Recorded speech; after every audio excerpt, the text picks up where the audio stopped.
Good Thursday morning to all of you.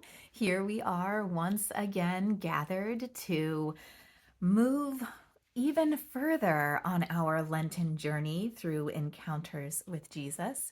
And today's reflection comes to us from Isabel Lynn Ramos. She is a member of St. Clare of Assisi Church in Toa Alta, Puerto Rico, where she serves as a catechesis coordinator and supports the Cursillo ministry. She has a master's degree in education and has worked as a school teacher and as a principal. And she's a daughter, a sister, an aunt, and a grandmother. And I am sure she brings all of those things together into everything she does, including her reflection for us today. But as we know, we have to do, we begin all of these things with prayer and invite Gabby to lead us.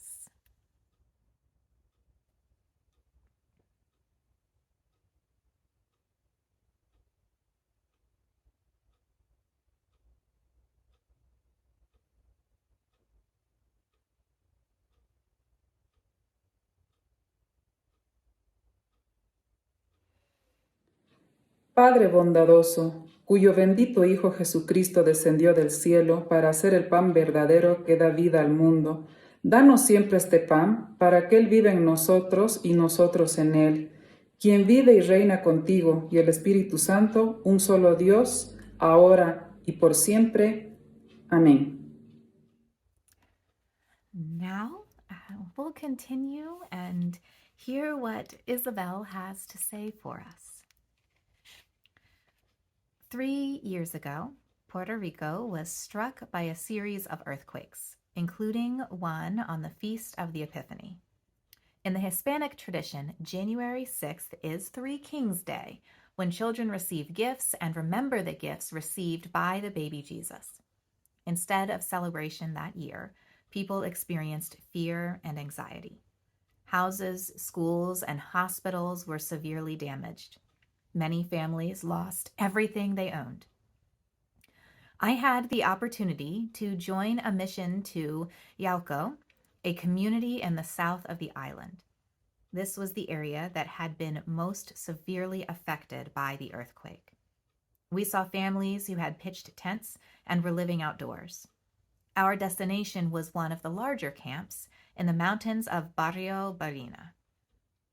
Because I have worked for many years as a teacher, I asked my faith community to donate coloring books, crayons, and board games. In the camp, I had a chance to deliver these donations to children. When the children found out I was a teacher, they began to treat me as if we were in school, and they were my students. The schools that some of the children had attended were damaged. I asked the children what they thought about not being able to go to school. The children asked me many questions, and I listened attentively. Somehow, on that day, I became the school they were missing.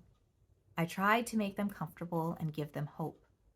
I came down the mountain with a heartache, yet happy to have shared with those children a message of hope in Christ.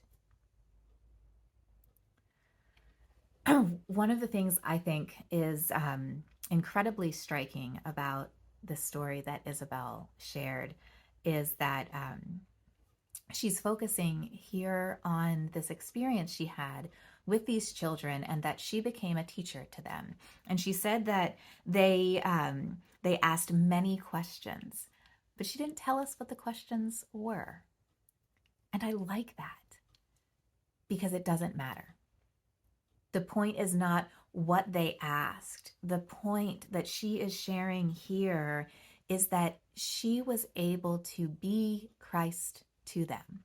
She was able to step into this role, this person that they needed.